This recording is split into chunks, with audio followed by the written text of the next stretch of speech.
Hi, I'm Peta. I'm Associate Director at Oculus. I'm coming to you from the land of the Gadigal people of the Aurora Nation in Sydney at the moment. So what I'm talking to you about today is revitalising key precincts with community with a focus on Dixon shops. So bringing back a little bit of Canberra, which is amazing. How I've kind of approached it today to kind of distill some of the information to you is understanding the project and the site, how that helped to inform the reverse brief, create the design framework, and then the design proposition. So all the information I'm about to show you today is all publicly accessible as well. We're still in design and development of this project, so you're catching it while it's hot, pretty much, as we're coming through. So understanding the project and the site. Dixon is located in the inner north of Canberra, for those that don't quite know, and it's expected its population to rise by almost 270% by 2060. So it's growing at an exponential rate. Dixon Shops is at the heart and soul of Dixon, with a key access to the library and other community facilities, as well as a local retail centre. And the Dixon Shops is a wee bit outdated. And the CRA saw this as a great opportunity to revitalise the precinct to create a legible, accessible and pedestrian-friendly environment, strengthen wayfinding within the group centre, support social and economic hub with the increased day and night economy as part of this, improve environmental and social sustainability, enhance the sense of place and celebrate Dixon's diverse community, as well as support urban renewal within the space.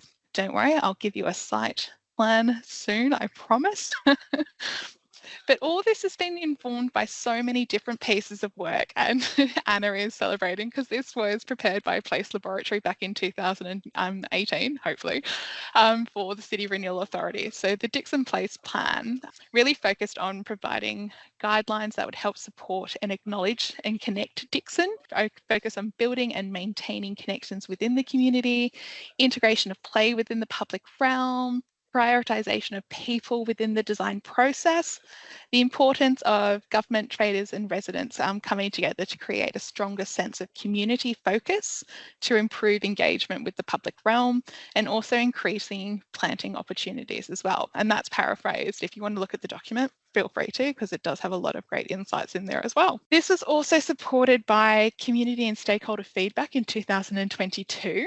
So this was undertaken by the City Renewal Authority, and it really started to highlight that there was a lack of lighting contribution, which contributed to the feeling unsafe within Dixon Shops, which is evident in my next slide that I'll come to. It also had a lack of identity within the spaces in the shops. It needed improved wayfinding and signage.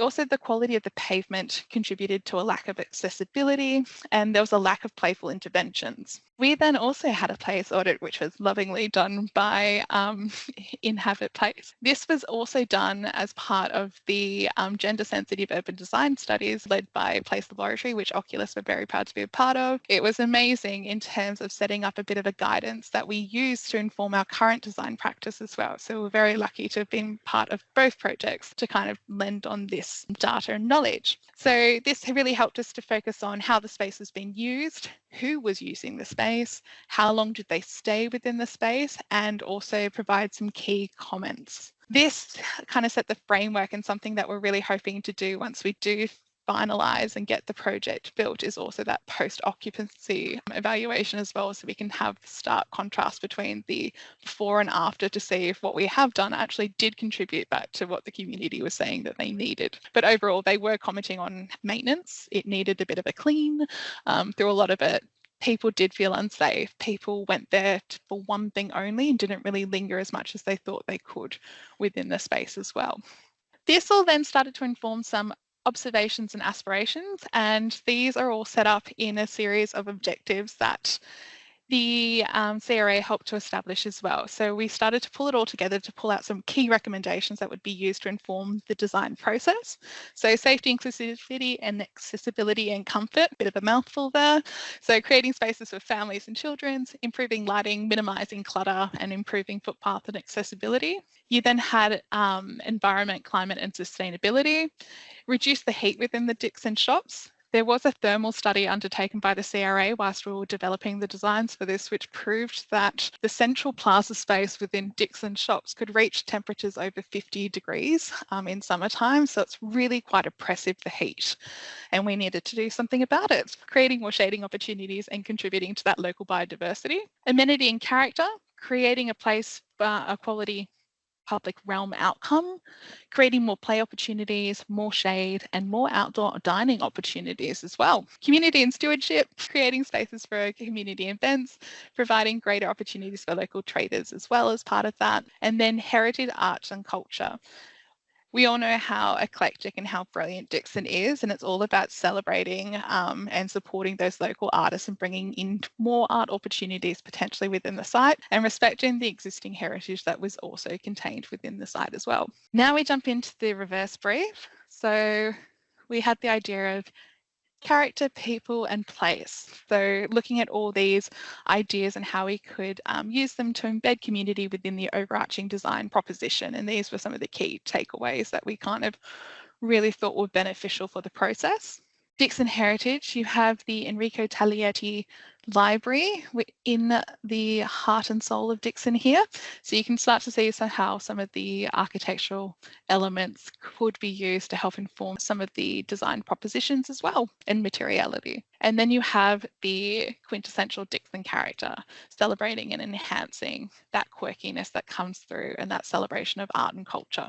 Then we need to make sure that we're turning public space into a vibrant community place as well. So what we need to do is remind ourselves that the community is always the expert. We're creating a place, not a design. Observations, which is also informed by all those previous place audits that were undertaken, and making sure that we're taking all of this into consideration moving forward. This then led into our design principles. This is not about the big moves. It's about creating small and strategic interventions, and it's not about the wow factor. It's about making people comfortable, happy, and in creating familiar spaces that people feel like they can occupy as well as part of the design proposition. This is used to inform the design proposition and the creation of the neighbourhood, focusing on the idea that this is where people live. This is the current disorder, I will say, but I'm happy to take commentary on that one as part of it. But you can see that Dixon Shops is made up of a series of really small spaces that didn't have a lot of identity and didn't have a lot of connection.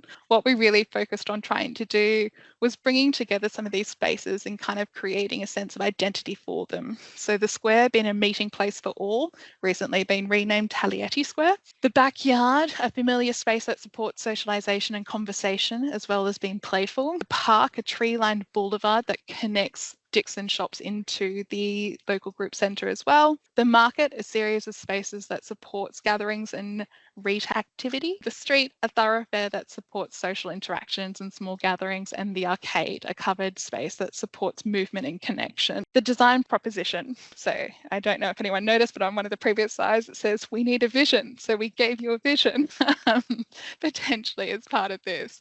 So making sure that we embrace and enhance the unique identity and character of Dixon Shops. And we did this through a series of small scale interventions that you're about to see. This is the concept plan. So we can start to see all those connected spaces come together. You can see the Dixon Library and all the surrounding shops coming through, but starting to kind of build a language through materiality, retaining some of the existing bricks that's on site and kind of repurposing them and reinterpreting them as well to hold true to some of that character. This is Taglietti Square before, and this is now our current proposition. So it creates a series of flexible spaces. We've looked to increase tree canopy cover, and there's also a future potential use of water misting to help create a heat respite within the area. This is a key view back towards Taglietti Square. There was a conservation management plan done for the library, and here you can see how we've started to reduce some of that clutter so we can maintain some of that prominence that the CMP really starts to talk about. The backyard. So the backyard, Look to integrate a range of sculptural and art and playful elements within the space, while also creating opportunities for outdoor dining and creating spaces for people to linger and immerse themselves within the public realm. And the park, what we have done is widen the footpath to accommodate both pedestrians and cyclists and mobility vehicles within the space, create convenient bicycle parking where it's clearly visible as well, increase tree canopy cover, and support future potential outdoor dining opportunities within the area. The market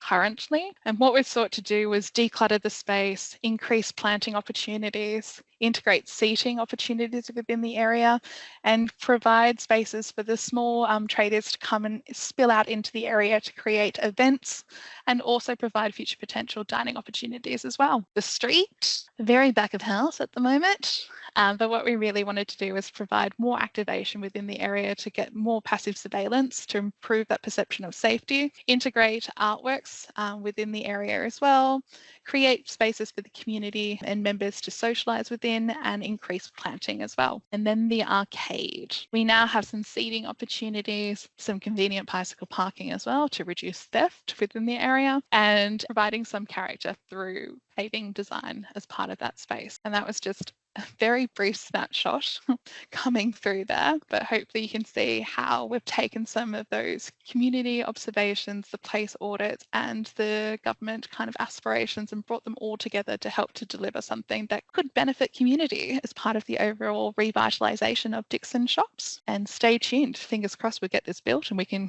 come back and tell you how it worked. That was going to be my first question, Peter, is there budget to build this? Yes, there is budget to build this. Ooh, that's exciting. Yeah.